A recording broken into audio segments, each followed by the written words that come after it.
Buenas a todos. ¿Alguna vez os habéis preguntado por qué Jesús habla tanto en parábolas? Hoy no solo vamos a explicaros por qué, sino también vamos a adentrarnos en una de esas historias y preguntarnos dónde estamos nosotros en esa historia. ¿Crees que todavía Dios nos habla a través de imágenes y de historias? Vamos a hablar un poco de eso y qué parábolas nos han tocado a nosotros en particular y han cambiado la manera en la que vemos el reino de Dios. No te pierdas este episodio de Gracia y Verdad Podcast.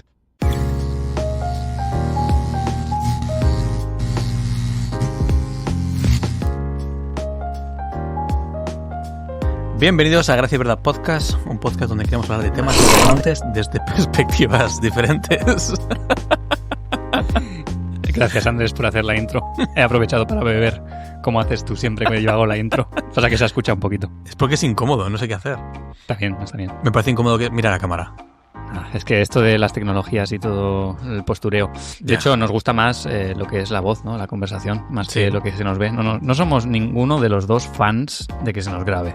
No. Esto creo que hay que decirlo para nuestra audiencia. Es un sacrificio. Yo odio verme. Yo he visto en vídeo, es terrible. Este es nuestro episodio número 35. Sí.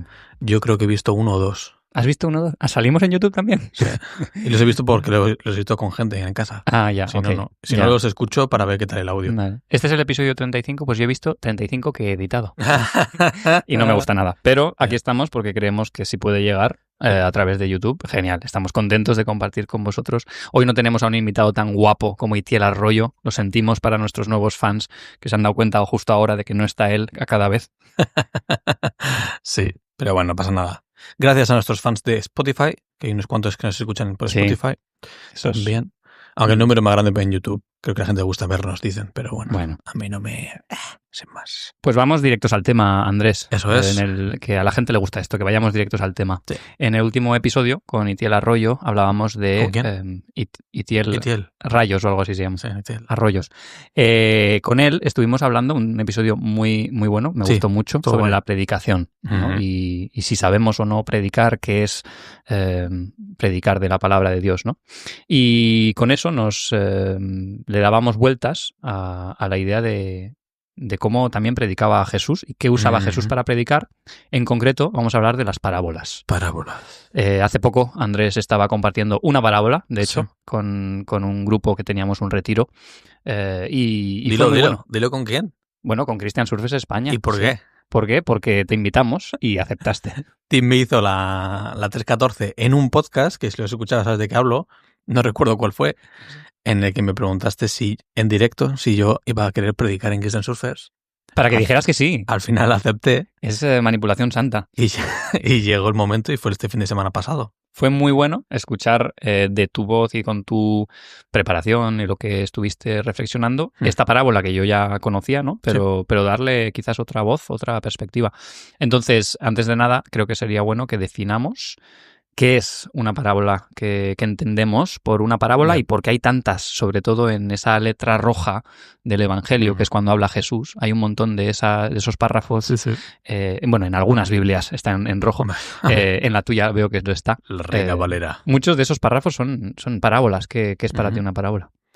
Mira, una parábola para la predicación esta de Christian Surfers estuve buscando un poco de significados y cogí una mezcla de dos. No sé dónde la saqué, pero me gustó mucho. Sí. Y una parábola es un principio celestial contado en una historia terrenal para entender la lógica del reino. Muy bien. Es un principio celestial contado en una historia terrenal para entender la lógica del reino. Y cuando dices que hay mucho rojo en la Biblia, lo rojo que dices son las palabras de Jesús, que él dijo, un tercio de sus enseñanzas son parábolas. Mira. Un tercio son parábolas. Es interesante porque es un número muy elevado. Muy, muy elevado. Lo usaba más que otro recurso. Sí. ¿Sabes lo que he estado pensando? Que las parábolas, si no has leído la Biblia, es muy interesante porque Jesús contaba la parábola y luego se la explicaba a sus discípulos. Pero no se la explicaba a todo el mundo. Yeah. Entonces me preguntaría qué pensarían si nosotros el domingo, si vamos a predicar, hacemos lo mismo. No explicar vas la ahí, historia. Contas una parábola o un cuento de 20 minutos o lo que te dure y dices, venga, que tenga Dios para hoy que oiga. Y te pira. Rollo Jesús, ¿no? Sí. Dejárselo ahí y luego te vas. Hombre, sería muy interesante porque ya podemos avanzarnos un poco a que esa era un poco la intención. de Jesús. De hecho, era la intención de picar la curiosidad, inquietar a los que tenían una inquietud de profundizar, y no todos lo querían. Algunos decían, una historieta, otro charlatán con historietas. Sí, yo creo que tiene eso que dices de que está puesta, es una historia, ¿no? Has dicho, puesta en palabras terrenales, ¿no? En formato que podemos entender. Creo que esa parte es muy importante y tiene mucho que ver con por qué Jesús usó parábolas. Para mí, una parábola es una historia que es suficientemente sencilla como para que te la puedas imaginar. Creo que eso es importante de las parábolas, que solo sean un párrafo, a veces, media página de la Biblia. Porque eres capaz, toda persona, incluso un niño, es capaz de imaginarse esa escena. Y cuando tú haces eso, es importante porque tú le das un trabajo a tu cerebro, ¿no? Estás, la imaginación, estás desarrollando ahí imaginación, y me parece que eso nos enseña más que si solo estamos recibiendo información o si estamos recibiendo las mismas conclusiones de una parábola. Si la estás imaginando, esa imagen que creas en tu mente te hace sentir de una cierta forma, te hace replantearte las cosas de otra forma, porque te lo estás imaginando, ¿no? Sí, no, la verdad es que, bueno, obviamente no, Jesús era el maestro de la predicación. Utilizaba parábolas de gente que todo el mundo podía entender, en tema de utilizaba la viña, los símbolos, símbolos, ¿no? La harina, la levadura, el sembrador, la semilla, materias de construcción. La mayoría agrícolas, ¿no? Un poco la cultura y la época. Los que más me gustan son los del padres e hijos. Vale. ¿No? Que tenían relaciones ahí relaciones en familia, ¿no? En la que normalmente el padre de la parábola representa a Dios, ¿no? Entonces me gusta eso. Y me pregunto qué tipo de ejemplos pondría Jesús a día de hoy. Hoy en día. Los mismos. Hombre, porque la gente igual les hablas de una viña y saben lo que es una viña, sí. O les hablas de semillas, porque la mayoría de la gente no es ganadera o no es agricultor, entonces la gente igual no lo entendería tanto. Claro. Igual te diría parábolas del 9 a 5, ¿no? Trabajos de oficina. Hombre, seguramente serían los elementos que hoy en día tenemos como que entendemos, ¿no? Como entendemos el mundo. A la vez, esas mismas parábolas agrícolas todavía las entendemos. Sí. Que no es que igual a veces hay que buscar qué es una semilla de mostaza, ¿no? Sí, igual no las entendemos del todo, pero sabemos relacionar de lo que está hablando, aunque sea lo buscas en Google y te sale, ¿sabes? Semilla de mostaza. Vale, es pequeña, por eso. Pero bueno, que está accesible a nosotros todavía, porque todavía existe la agricultura, ¿no? Sí, gracias a Dios. Cuando dices principios celestiales, ¿a qué te refieres? Porque a eso puede significar cosas diferentes para diferentes personas, ¿no? Tienes razón. Un principio celestial, que suena bien, suena que me va a hacer sentir bien, pero ¿qué es? Sí. Son la manera en la que Jesús, estaba intentando que los humanos entendiéramos el reino de Dios. Ya. De traer el reino de Dios a la tierra, hacerlo vivo. Muchas veces Jesús, él decía en sus predicaciones, sus mensajes, habéis escuchado que os digo esto, pero ahora os digo esto, ¿no? Habéis escuchado se os dijo algo y yo os digo algo, ahora os digo esto. Esto que yo os estoy diciendo es la cultura del reino, es el reino de Dios. Empezad a vivirlo ahora. De hecho, muchas de las parábolas empiezan diciendo el reino de los cielos es semejante a... Y de hecho la mayoría, no todas, pero muchas, empiezan así porque es tal cual lo que Jesús está queriendo explicar con una historia, ¿no? Entonces para mí eso es un principio celestial, el reino de los cielos traído a la tierra. Sí, con esa idea del reino entran más personajes de la historia o elementos de la historia. Por ejemplo, ¿quién es el rey? ¿No? Si hablamos de que Jesús estaba mostrando cómo el reino de los cielos espiritual podía acercarse a este mundo, había que entender quién es el rey de ese reino, ¿no? Cómo relacionarse con ese rey, cómo ese rey se relaciona con nosotros y con la gente que hay aquí, ¿no? Y muchas veces, si te fijas, es al revés de lo que pensaba la gente.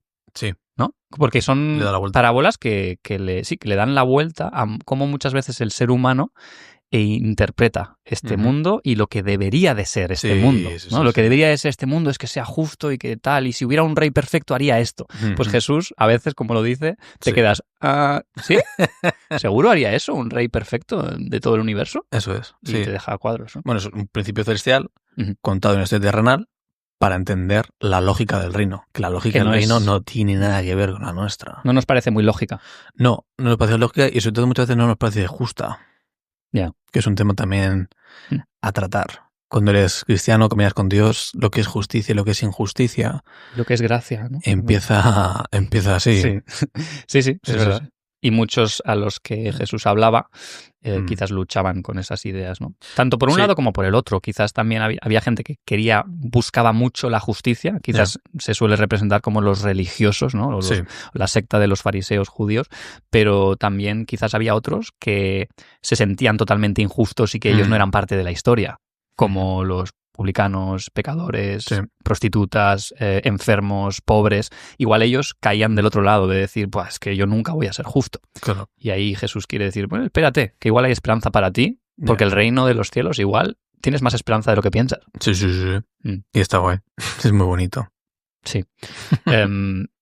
Tú tienes... Bueno, aparte de esta parábola que tú nos vas a explicar un poco porque me gustó mucho cómo lo hiciste el fin de pasado, pero ¿tienes alguna parábola que llevas contigo especialmente? Sí, siempre. Y es la de Lucas 15, que es la de el hijo pródigo. De la moneda perdida, ¿no? Es que hay 3 parábolas, ¿no? Hay 3 parábolas en Lucas 15 que no están en ninguno de los otros evangelios, que es la moneda perdida, la oveja perdida y luego el hijo pródigo. Que es curioso, ¿no? Las 3... Entonces, esa es la tuya, tu joya. Me gusta mucho porque cada vez que las leo, cada vez que las estudio, cada vez que escucho una predicación, algo nuevo sale. Y me encanta. Porque hay muchas cosas que creemos entender una parábola, y no únicamente con el hijo pródigo, sino con cualquier otra.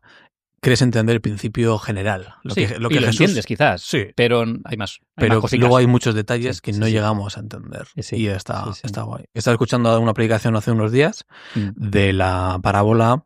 Creo que está en Lucas 13. Tenía que haber mirado antes de empezar el podcast. El de la harina y la levadura. Pan. Sí. Eso va hasta Génesis, hasta Abraham. Le dice lo mismo cuando viene Jesús y los ángeles a visitarle. Vale. Que Abraham corre a casa, le dice, haz pan. Y es la misma cantidad, bueno, en fin, que está conectado con Génesis.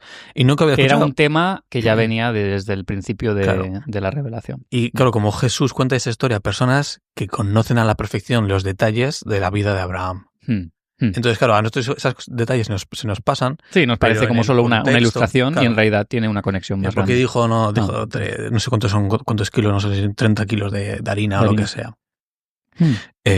Porque Jesús dice ese número específico, es porque en Génesis creo que es 18 o por ahí, Abraham y Sara ya tienen ese número. Y entonces, como Jesús cuenta una historia para gente en el contexto cultural, que tiene un significado que tal vez a día de hoy no tengamos, pero cuando lo estudias, cobra otro sentido. Sí, que para eso, bueno, rápidamente mencionar que se puede hoy en día buscar en internet un comentario bíblico, o sea, gratuitamente, y decir, vale, explicación contextual, histórica de la parábola de tal, que no hace falta ser aquí un erudito. No, para nada. O le preguntas a la IA de WhatsApp de ahora, es que te digo que te lo dice. Pues no he probado, sí, puede ser útil.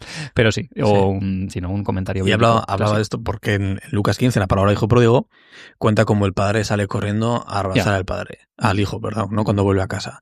Y eso no únicamente es un detalle así como muy poético, muy, muy emocional, muy bonito, pero en esa época un contexto cultural y muy diferente al nuestro, que algún adulto corriera, se levantara la túnica y corriera y se vean las piernas, es escandaloso, es un símbolo de... No lo harías. No lo haría nunca nadie. Entonces Jesús está contando una historia que en ese contexto tiene un significado que ahora es como, pues mira, corre a ver a su hijo. Es que no le da igual su posición social, la imagen que tenga. El tipo de amor que tiene Dios como padre. Es amor de dejarlo con alguien todo. Que lo ha desechado todo y le ha rechazado. ¿No? El despojarme de quién soy yo para que tú vuelvas a casa. Wow. Y es la representación de que después hace Jesús.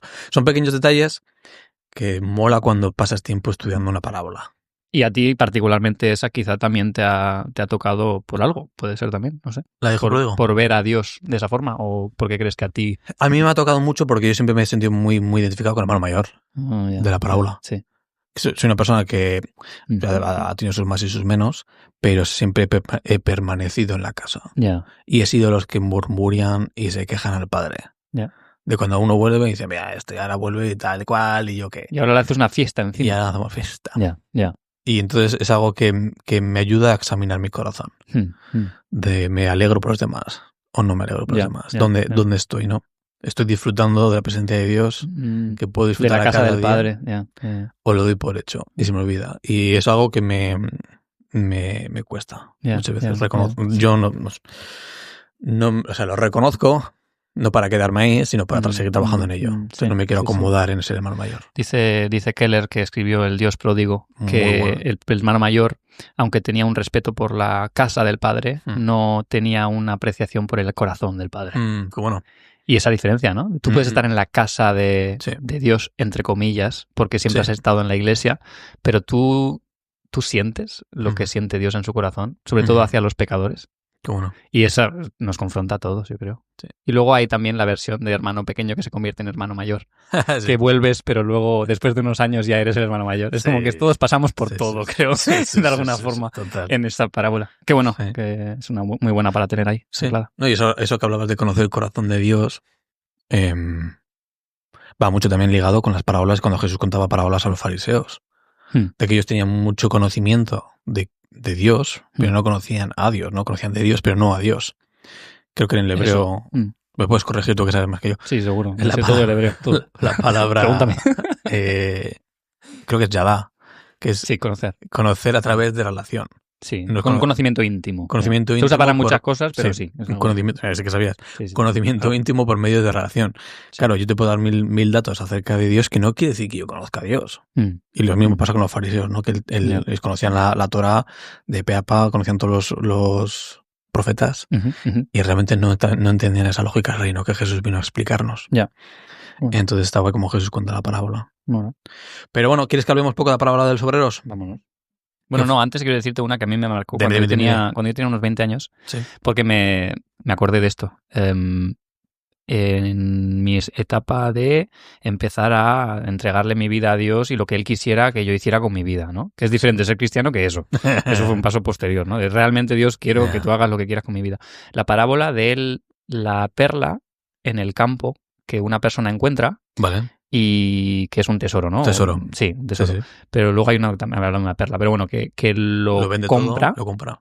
Compra ese campo y para conseguir lo que había, el tesoro que había en ese campo, ¿no? Entonces, particularmente lo que me llamó y se quedó conmigo fue John Piper. En ese momento escuché una explicación, ¿no? Que él, un pastor en Estados Unidos, explicaba ese detalle que dices tú, que hay algunos detalles en las parábolas, es con gozo. Fue y vendió todo lo que tenía y compró ese campo porque sabía que había ese tesoro dentro del campo. Con gozo. John Piper había escrito el cristiano hedonista, ¿no? Habla de que realmente lo que más placer te puede dar es seguir a Dios y entregarle todo, ¿no? Que al final lo haces casi, no egoístamente, pero habla de ese hedonismo cristiano, lo llama él. Sí. Pero me enseñó, a través de esa parábola, que lo que yo estaba haciendo en mi vida en esa edad era eso y que valía la pena. ¿no? Y entonces por eso digo que las parábolas tiene un sentido que te toquen de una forma especial. Y a mí esa me tocaba de forma especial porque era como el guiño de Dios de decirme, es que lo que estás haciendo vale la pena. Porque y puedes hacerlo con gozo. Puedes dejar todos tus sueños o otros proyectos, otras ideas de carrera profesional o de éxitos que tú querías tener. Puedes dejarlo con gozo porque es que esto es un tesoro, ¿no? Haber encontrado, pues eso, la voluntad de Dios o seguir a Dios es más precioso, ¿no? Qué bueno. Que es al final el Evangelio, ¿no? Entonces esa es cortita, Mateo 13, está ahí en un huequito, pero me gusta mucho. Antes de entrar en esta, ¿hay alguna que te haya costado entender? Que me haya costado entender. Hay una que a mí me costó entender, igual me puedes explicar tú así rápidamente. Uy, a ver cuál. Yo seguramente varias. Porque la del mayordomo infiel. La del mayordomo infiel es el que encuentra que no está preparado cuando vuelve, el señor de la casa, ¿no? No, la que está haciendo algo indebido con los materiales del jefe, del dueño, le echa, entonces va a las personas que le deben dinero a su ex dueño y les rebaja la deuda que tenían. ¿Sabes de qué estoy hablando? O sea, no les perdona la deuda, pero se las rebaja. Eso es. Pero él cuando ya le había echado. No sé ni si me acuerdo de esa parábola. Yeah. Bueno, esa es una que estaba leyendo. En el próximo episodio de Gracia y Verdad Podcast vamos a hablar de una parábola. Mira, esto es un ejemplo ahora de mismo que no la tengo en mente. No lo sabemos todo, yo no lo sé todo. No sé. Y hay algunas que se me escapan todavía. Y me gusta que se me escapen todavía algunas. Sí, y ahora que has dicho lo de la harina y de Abraham, pues ya me pica la curiosidad de irme a leerme ahí un poquito de información contextual. Porque no, hay muchas cosas que todavía no... Y de hecho, las parábolas de Jesús es algo que quiero seguir estudiando. Sí. Porque cada vez que me he metido en una, me ha salido 1000 cosas. Sí. Hay espacio para seguir creciendo. Y a mí me pasa eso, que lo das por hecho porque la de la semilla, ¿no? Que echas en los espigos, en la piedra, no sé cuál, y cualquiera te la sabes, pero luego cada vez que te entras a estudiarla más, salen cositas, tío. Y me gusta mucho. Pues vamos con los trabajadores de la viña. Sí. ¿Qué puedes decirnos? Una de las cosas que dije el viernes en la predicación fue que cuando leemos una parábola de Dios, al menos debemos de preguntarnos 2 cosas. Y una de ellas es ¿por qué Jesús cuenta esta historia? ¿Qué es lo que le hace contar esa historia? Porque Jesús no se despierta por la mañana y cuenta parábolas. Normalmente es después de una conversación ya con sus discípulos o con gente... Una intención, ¿no? Que tiene. Sí, tiene intencionalidad en la parábola que cuenta. Entonces, ¿por qué cuenta esta parábola? Y la segunda pregunta que nos tenemos que hacer es ¿quiénes somos dentro de esa parábola? Muy buena esa. Siempre nos sentimos, ¿quién eres? ¿Dónde estás tú en esta historia? Sí. Entonces, bueno, la parábola de los obreros de la viña, si no la conoces, es el dueño de una viña que sale a buscar obreros para su viña. ¿Dónde está? En Mateo 20. Mateo 20. Para todos los que estáis con la Biblia abierta. Eso es, escuchando nuestro podcast. Sí. Sale a las 6 de la mañana, luego vuelve a salir a las 9, a las 12 y a las 3, y por último a las 5. Y a las 6, que es a la hora de que acaba la jornada, les paga, y les paga a todos lo mismo, empezando por los de las 5 de la tarde, que trabajaron 1 hora. Ese es más o menos el resumen de la parábola, sin entrar en detalles. ¿Qué es lo que a Jesús le hizo hablar de esto? La historia que conocemos del joven rico, el joven que se acerca a Jesús, en Mateo 19, justo antes, que le dice qué es lo que tiene que hacer qué es lo que yo tengo que hacer para yo ganar la vida eterna. Y Jesús le dice, bueno, pues cumple los mandamientos. Le dice una lista de ellos, que no le dice todos, curioso. Y le dice los que él había podido cumplir en su legalismo, ¿no? Eso es. Los que tienen que ver con... No hurtarás, no matarás, tal y cual. Pero lo básico que todos decimos, bueno, no voy tan mal. Bueno, oye, estoy bien. Y dice, bueno, te falta una cosa. Ya cuando se va a ir, te falta una cosa. Ve y vende todo lo que tienes. Sí. Dáselo a los pobres. Y ahí le da donde duele. Sí. Ahí le da donde no está cumpliendo porque se agarra a otra cosa. Porque el primer mandamiento es no tendrás otros dioses por delante de mí, y el dinero o las posesiones podían ser su dios, ¿no? Su ídolo. Entonces no lo hace. Se va triste. Y ahí es cuando Jesús dice que más difícil será, ¿no?, para un rico entrar al reino de los cielos que un camino por el ojo de una aguja. Que, por cierto, el ojo de una aguja es una puerta. Una puerta de la gente piensa que es una aguja de coser y no. Sí. Pero bueno, es otro detalle. Entonces Pedro, nuestro discípulo favorito, o por lo menos el mío, estoy leyendo un libro que dice que Pedro era enneagrama tipo 8. Enneagrama 8, me ha hecho mucha gracia. Totalmente. Un saludo a todas las apisonadoras que hay por ahí. Yo soy enneagrama tipo 8. Así que... Pedro dice, pero si Jesús le ha pedido que le vendiera todo y tal y cual, nosotros que lo hemos dejado todo, no es lo que no lo hemos vendido, sino que lo hemos dejado ahí, su negocio de peces y todo, ¿no? La familia. ¿Qué pues ganaremos? ¿Qué pues ganaremos? Le pregunta a Jesús. Que todo el mundo critica a Pedro, tío. ¿No? Me parece una pregunta súper válida. Sí. Súper válida. Sí. Le acabo de decir a este tipo que venda sus posesiones para seguirle y ganará la vida eterna. O sea, condicionar. Claro. Entonces esto, yo te doy esto. Entonces Pedro ha visto la suya. Hacer una regla de 3. Si yo he dejado todo. Me parece normal. Sí, se le critica mucho y creo que nosotros haríamos preguntas mucho más estúpidas que las de Pedro. Sí. Entonces Jesús le dice, ¿qué tendréis vosotros? Déjame que te cuente un cuento. Y ahí es donde cuenta la parábola de los obreros. Ahora, tampoco vamos a pasar, no voy a repetir mi predicación entera, ¿no? No, pero la has resumido muy bien, la parábola también en sí, ¿no? Sí. Lo que viene a querer decir y esos personajes, ¿no? Lo que diría una persona, creo, después de escuchar eso, o sea, uno de los discípulos es, no es justo, ¿no? Ajá. Entiendo que va a eso, cuando dice Pedro que ganaremos, que hemos dejado mucho, y él les apunta a una historia en la que eso de ganar más o ganar menos, quizá tú no eres el que lo va a tener que considerar justo. Sí. Porque dice el amo, dice, no puedo hacer yo lo que quiera con mi dinero. O sea, perdón, el amo de aquí, ¿eres tú o soy yo? Sí. Y no puedo tener gracia con quien quiero tener gracia. Un poco esa línea, ¿no? Entonces, en esta parábola sacábamos unos puntos basados en ciertas palabras. Sí. ¿no? La palabra convenido, que es en el versículo 2, desde que los de las 6 de la mañana habían convenido, que es un acuerdo. Habían hecho un acuerdo acordado. Antes de entrar a trabajar, hicieron un acuerdo con el dueño de la viña en un denario, que es lo que se daba por un día de trabajo, 12 horas de trabajo. Sí. Con el resto de los jornaleros no dice nada. Dice, venid a trabajar a mi viña que os daré lo que es justo. Pero el primer grupo ya había acordado lo que iba a ganar. Curioso. Entonces habíamos hecho un punto sobre eso. Otro punto era en el versículo 11, que murmuran contra el padre de familia. Pero lo curioso es que reciben el denario, reciben lo que habían acordado y luego murmuran. Y ahí hacíamos un poco esa analogía de que nosotros murmuramos contra el padre muchas veces cuando hemos recibido lo que él ya nos prometió. Yeah.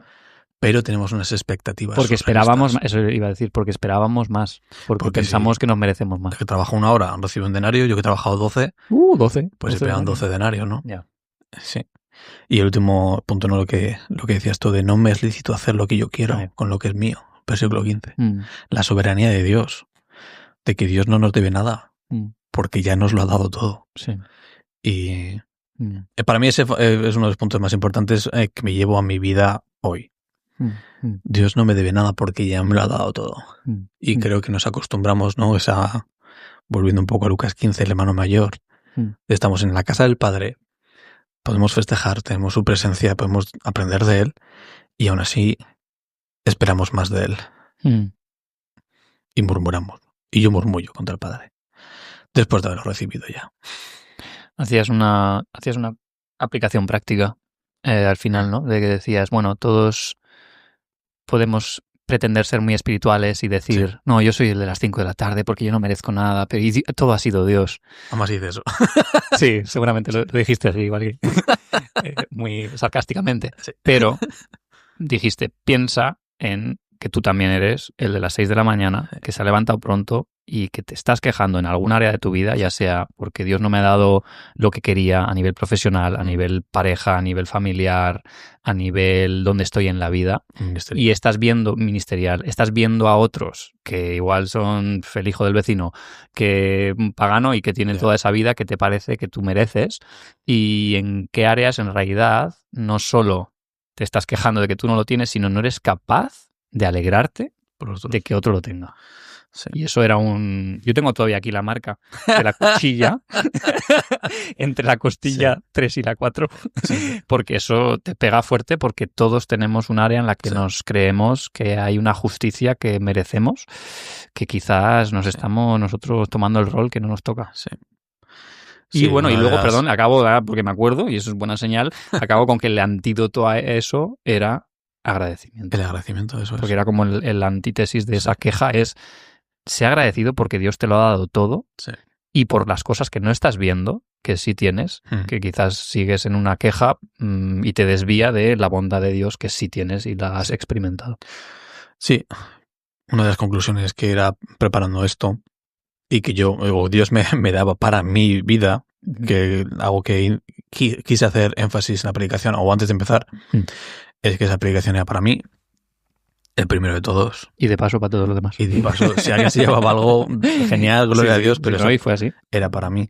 Y una de las cosas que Dios más me decía es que no es únicamente sano, sino es necesario que tú veas cómo Dios bendice a otros con cosas que tú crees que no merecen. Y te alegres, ¿no? Y te alegras, ¿no? Sí. Y no es únicamente sano, sino es necesario ver cómo Dios bendice a otros con cosas que tú quieres. Sí. Y sí, para diferenciar si eres de las 5 de la mañana, o sea, de 6 de la mañana o de las 5 de la tarde, decía, no, que había 3 puntos. Uno era, si tus quejas superan tus agradecimientos. Y decía que el ser humano se queja entre 15 y 20 veces al día. y que yo hago son desde las 10 de la mañana. Sí. Depende de qué persona. O sea, Sí. la media es eso, ¿no? La media Sí. son de 15 a 20 Sí, veces al día. ya decía yo, porque hay algunos que contándolas salen más. Sí, sí, seguro.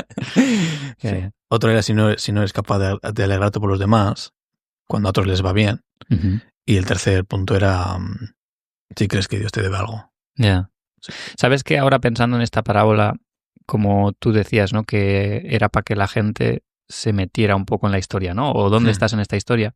Claro, a mí, que ahora me estoy empezando a imaginar otra vez, ¿no? Esta escena, y si yo estuviera en ella, me viene a la mente la pregunta, ¿cómo ser una persona que trabaja para el Padre desde las 6 de la mañana y tener buena actitud? ¿Sabes cómo se ve eso? Porque sí que es verdad que en ciertas cosas en mi vida me siento que he empezado pronto.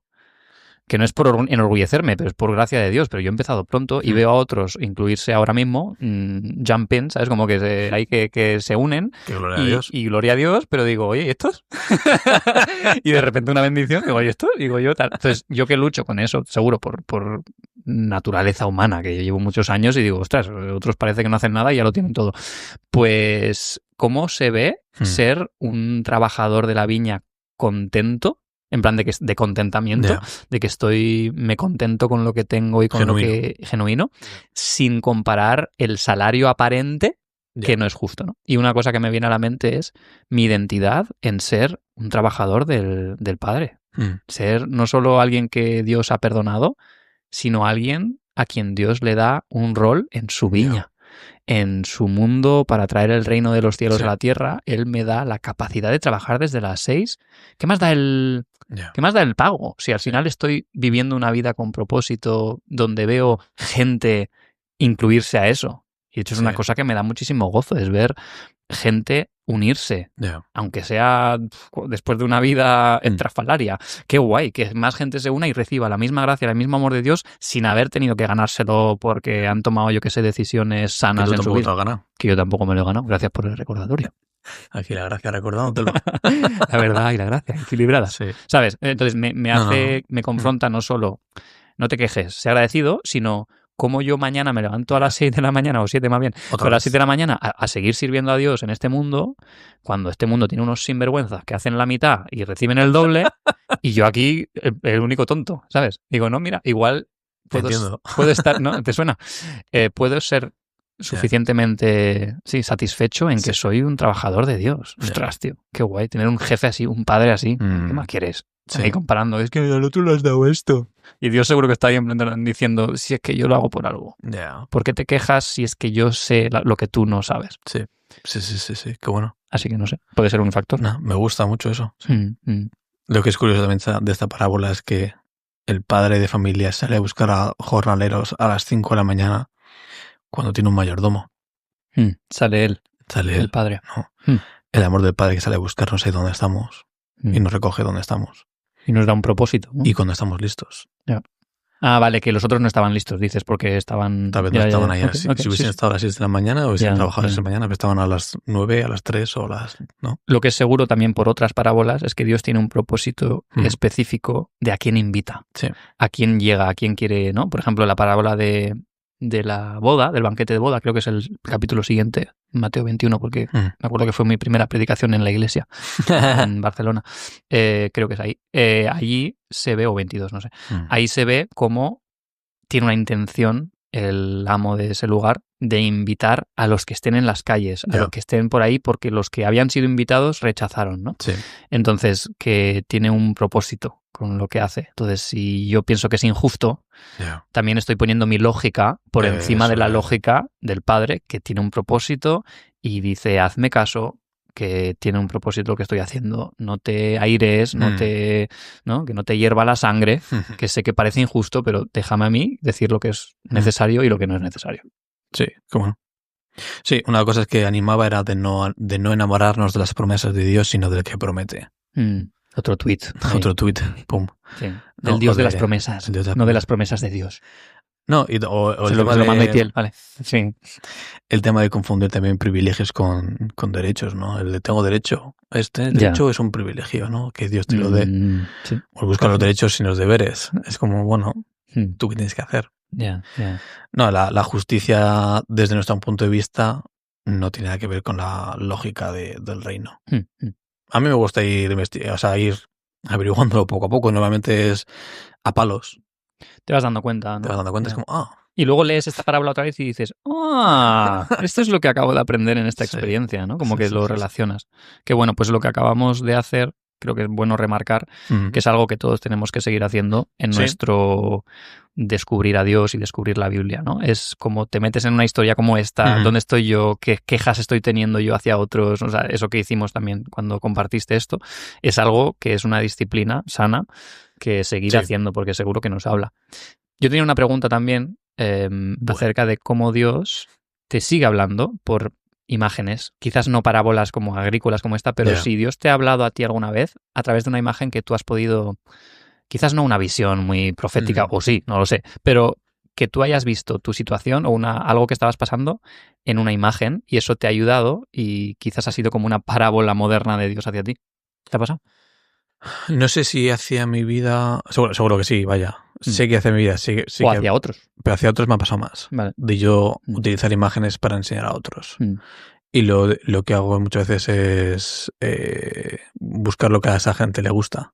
Hacer una analogía acorde a la persona. Acorde a la persona. Vale. Entonces, si a alguien le gusta el deporte, pues utilizo el fútbol o utilizo el deporte para intentar ejercitar un músculo. Pues la oración es ejercitar un músculo, por ejemplo. De que al principio te cuesta estar orando 2 minutos, pero luego 2 minutos no es ni has empezado a calentar. O sea, ¿no? Alguien me preguntaba cómo hago yo para salir de un ciclo, o cuando acabas el deporte, pues haces el estiramiento y el enfriamiento, ¿no? Sí. Y me preguntaba cómo haces eso en la vida espiritual, qué analogía buscas. Después de haber estado orando, después de haber estado en duelo o lo que sea, ¿no? Yo voy a Dios, vomito y todo eso. Y después dice, ¿cómo vuelves? ¿Cómo cierras el grifo? Y yo digo, pues acabo siempre en doxología, acabo siempre en alabanza. Vale. Y diciendo verdades de Dios es bueno, Dios es fiel, Dios es misericordioso. Ya para asentarlo todo, ¿no? Para dejarlo todo en su sitio para la próxima vez. Y es un poco lo que hace David en los Salmos, ¿no? Que empieza con esa plegaria, ¿no? Con esa desesperanza, y luego siempre acaba en doxología, acaba en alabanza, diciendo, es que pero tú Dios eres bueno, tú Dios estás conmigo, tú no me vas a abandonar. Y son frases que son verdad, y yo necesito recordarme a mí mismo. Y hay días que lo siento mucho y hay días que no lo siento. Pero siempre recuerdo, ¿no? Que Dios es bueno en mi vida, a pesar de mis circunstancias. Y eso hace una comparación con el enfriamiento después de un ejercicio físico, por ejemplo. Entonces hacía cosas así. Pero creo que eso de imágenes y te hacer a tal, se te da a ti mucho mejor que a mí. Se me da mejor a mí, no lo sé.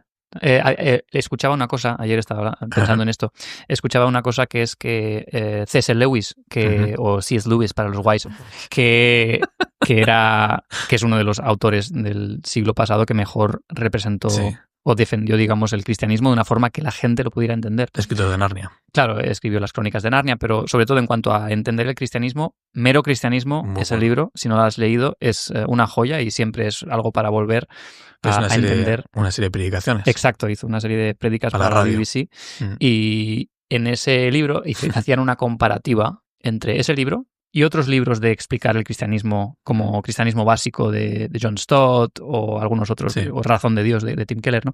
Y comparándolos, el de C.S. Lewis, Mero Cristianismo, tiene 5 veces más ilustraciones que los demás. Entonces, claro, el hecho de que se haga tanta referencia a C.S. Lewis, hay muchísima gente brillante que ha explicado el cristianismo, pero él tenía más imágenes para explicarlo. También al ser profesor de literatura y erudito en literatura medieval del siglo XVI, todo eso, él tenía esas imágenes que nosotros tenemos igual en mente de las historias, de las grandes historias, de la narrativa, de la literatura, y las usaba de esa forma para que nosotros volvamos a entender. O sea, era un tío que hacía parábolas, ¿no? Bueno, para escribir las Crónicas de Narnia, imagínate la creatividad y imagínate que tenía. Que en sí es toda una analogía. Y cómo utilizan la simbología del pecado con las delicias turcas, ¿no? Que Edwin vende hasta a sus hermanos por unas delicias turcas. Eso es. Toma del fruto, toma de la... y deja todo por eso. Exacto, y hacía muchas ilustraciones, ¿no? Que le salían a él, pero que también llegaban a nuestra necesidad hoy, ¿no? De hecho, hace una crítica del relativismo, ¿no? O sea, del posmodernismo, de que pues, ya nada es verdad, ¿no? Porque todo se cuestiona y así. Creo que es La abolición del hombre, que él habla de que... Y pone una imagen, dice, vale, una ventana es transparente y a través de ella ves el jardín. pero lo que está haciendo el pensamiento moderno es decir que el jardín es transparente también. ¿Sabes? O sea, es una cosa decir, bueno, esta realidad en realidad lo que tienes que entender es que detrás de ella, yo qué sé, el cristianismo es que es una cultura y es un pensamiento que se ha desarrollado humanamente, ¿vale? Pero si llegas a ese extremo de decir que todo es relativo, es como decir que todo es transparente, entonces no ves nada. Claro, en 2 frases te da una imagen que dices, claro, no puede ser que todo se cuestione, ¿no? Entonces, una imagen que pone de la ventana y el jardín te puede volver a replantearte, por ejemplo, de que no puedes cuestionar todas las verdades. Hay cosas que son verdad y se puede llegar a ellas.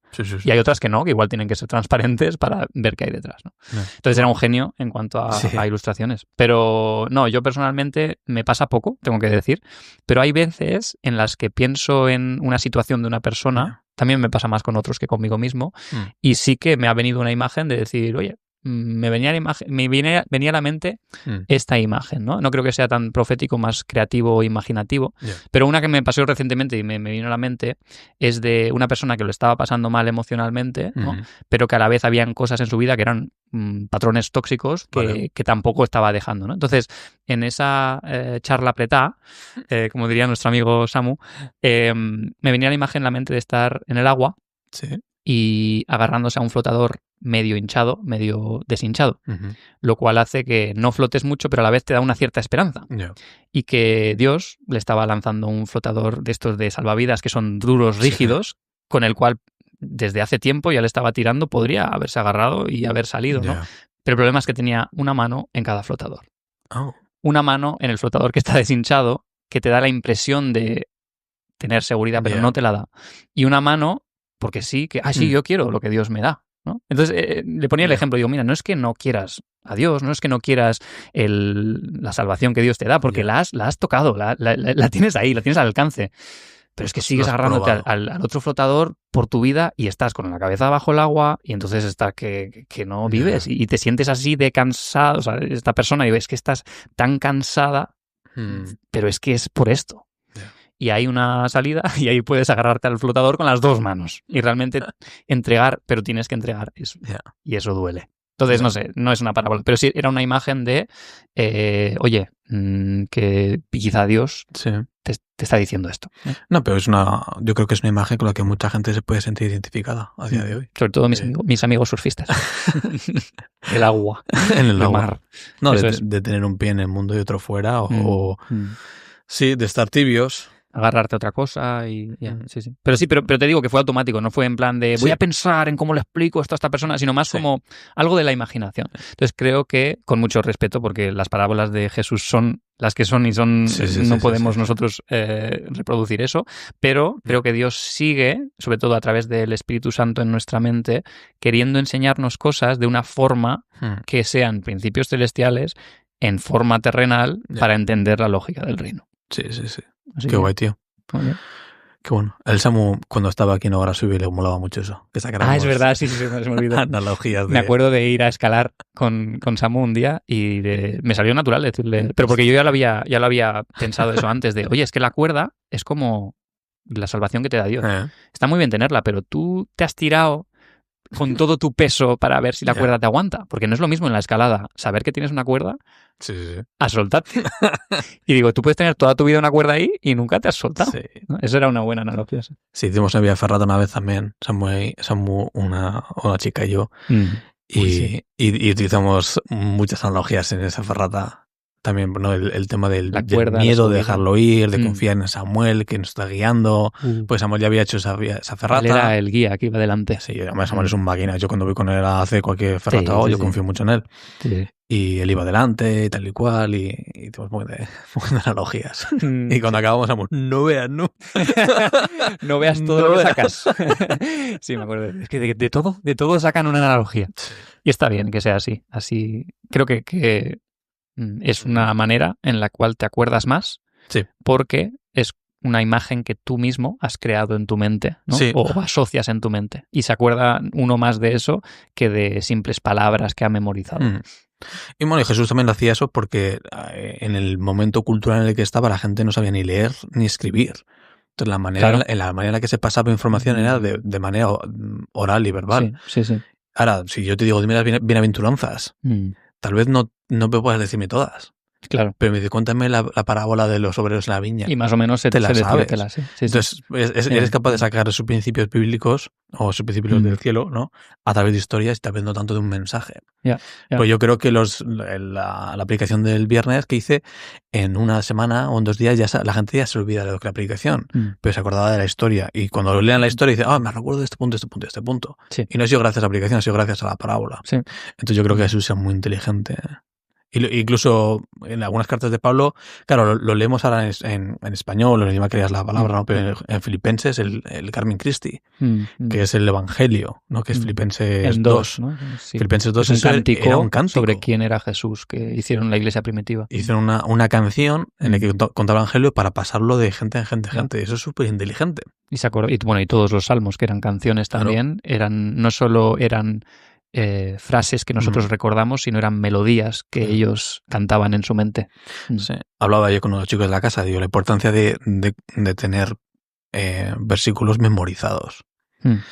Que no es por conocimiento, no es por legalismo el aprender versículos, que puede acabarlo, no es por méritos, puede acabarlo siendo, ¿no? No, pero es un ejercicio muy bueno. Es un ejercicio de cuando tú estás mal, cuando tú estás bien, cuando alguien te ayuda, o incluso algo apologético, de cómo defiendo yo la fe, si no soy capaz de encontrar el versículo que dice, ¿no? Poder recitarlo. Sin la palabra. Eres capaz de predicar sin la Biblia, ¿sabes? Sí. Antes de irnos, una curiosidad sobre las parábolas que aprendí ayer. Sí. Que quizás también Jesús hablaba en parábolas para comprar tiempo, para que los religiosos no le mataran todavía. Porque contando parábolas podía pasar desapercibido con lo que realmente estaba diciendo. Es un detalle, no es la única razón, pero me sorprendió, dije, nunca lo había pensado, que los religiosos le escucharían y dirían, no sé qué ha dicho de una planta, de una semilla que iba a morir, no sé qué ha dicho, pero no me ¿sabes?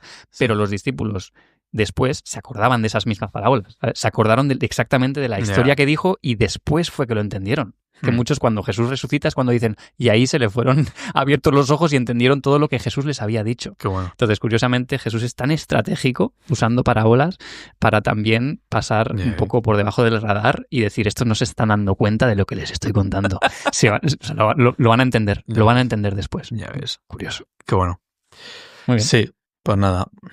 Gracias a Jesús, ahora tenemos una manera de predicar también. Eso es. Os animamos a todos a estudiar las parábolas, leerlas, a pensar en ellas y dónde estáis vosotros, nosotros dónde estamos cada uno en estas historias, porque creo que toda la vida vamos a seguir siendo parte de esta historia, que es la historia del reino de los cielos que va a venir y vamos a ser un día parte de él con el rey, si nos mantenemos ahí en fe y creemos en su gracia, en su amor. Y si has escuchado este podcast esta semana, te invito a que pases 2 o 3 días con una parábola, una meta. Muy bien. A ver si alguien se anima a hacerlo y mándanos un mensajito. Cuéntanos cuál es tu favorita y qué has aprendido de esa parábola. Yo quiero seguir aprendiendo más, así que hablaremos de más. Muy bien. Gracias por escucharnos como siempre y si tenéis preguntas, quejas, dudas, proposiciones, estamos a vuestra disposición. Puedes escribir a ti. Un abrazo. Dale a like, suscríbete y esas cosas. Chao.